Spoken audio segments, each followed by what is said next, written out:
movie that started it all, the Marvel Cinematic Universe, yes, Iron Man. It seemed fitting that I do this review shortly after the release of Avengers Infinity War, in that it marks a decade since we first saw Iron Man on the big screen. Be warned that this review is spoiler heavy, and if you haven't seen it yet, I won't judge you, but go away right now and watch it and then come straight back after. And I hope you enjoy it. If you've already seen it and you want to continue, then let's go. So, casting Robert Downey Jr. as Tony Stark. You've been called the Da Vinci of our time. What do you say to that? Absolutely ridiculous. I don't paint. At first, the studio struggled with the idea that Robert Downey Jr. could play Iron Man. They were worried about his instability and struggle with alcohol abuse and drug addiction. Let's be glad that Jon Favreau stuck to his guns. And what do you say to your other nickname, the Merchant of Death? That's not bad. Which brings me to Jon Favreau, the godfather of modern superhero movies.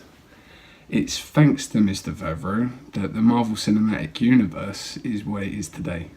Christopher Nolan, 3 years earlier with Batman Begins, this is kind of like an Iron Man. It is an Iron Man Begins. It's an Avengers Begins movie.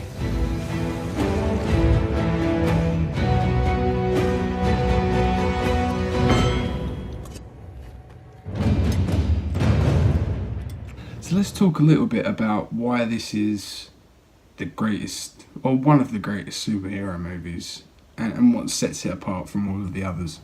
It was inevitable that someone was going to go digging around in their comic book collection and find another character. The Iron Man character was a perfect choice. Let's look at Tony Stark. He's funny, intelligent, and he's boundless. The character's boundless. His backstory is not dissimilar from Bruce Wayne. He's who we all wish we could be, a billionaire playboy that builds cool stuff and can fly. You know, and let's face it, who doesn't want to go on an Iron Man suit? Next time, baby. And how Tony manages to design all of these things in the time frame that he has, especially whilst being held captive. His humorous interactions with the robotic fire extinguisher.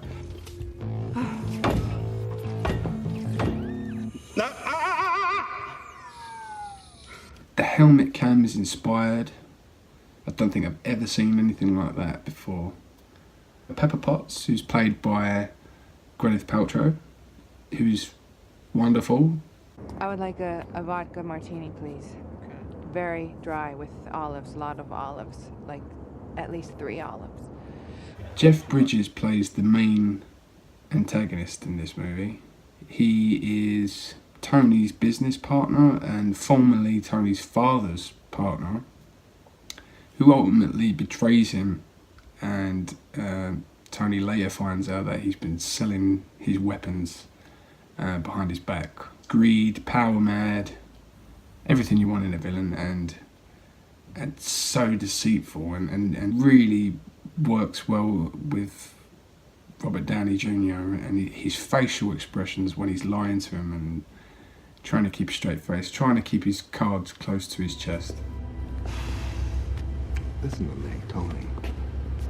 We're a team. Do you understand? There's nothing we can't do if we stick together, like your father and I. The soundtrack reminds me a little bit of Metallica's S&M concert. The orchestra and then the heavy metal band, which works. And it works even better with this film laid over the top.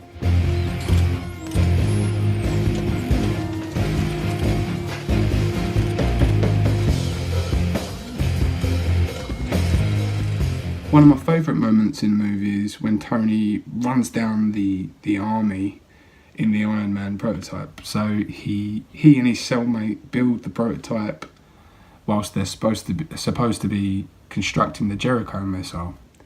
Tony finally powers up the suit and blasts his way out. There's flamethrowers and he just kicks ass.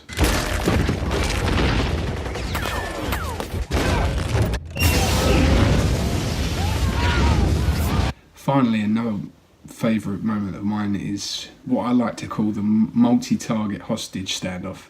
Like 5 of these guys have all got hostages with guns pointed to their heads, and he's just got his, in his helmet, he's got his targeting system.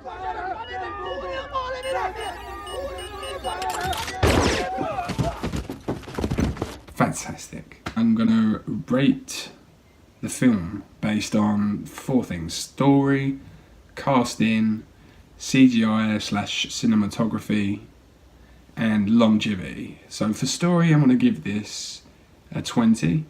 Not the best story, but for a superhero movie, it's one of the better ones.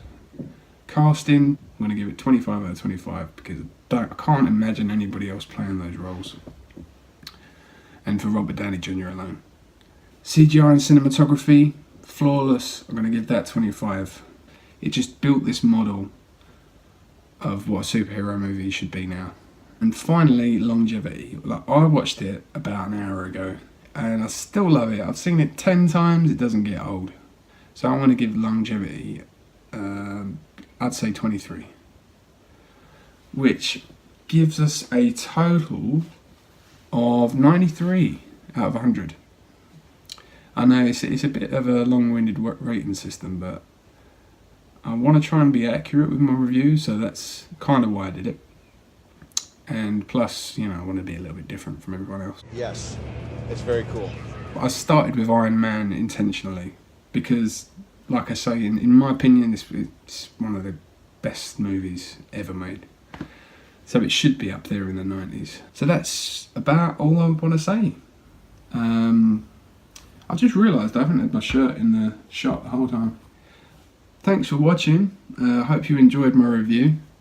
If you did, then leave a comment, like, hit that subscribe button, and I'll see you next time.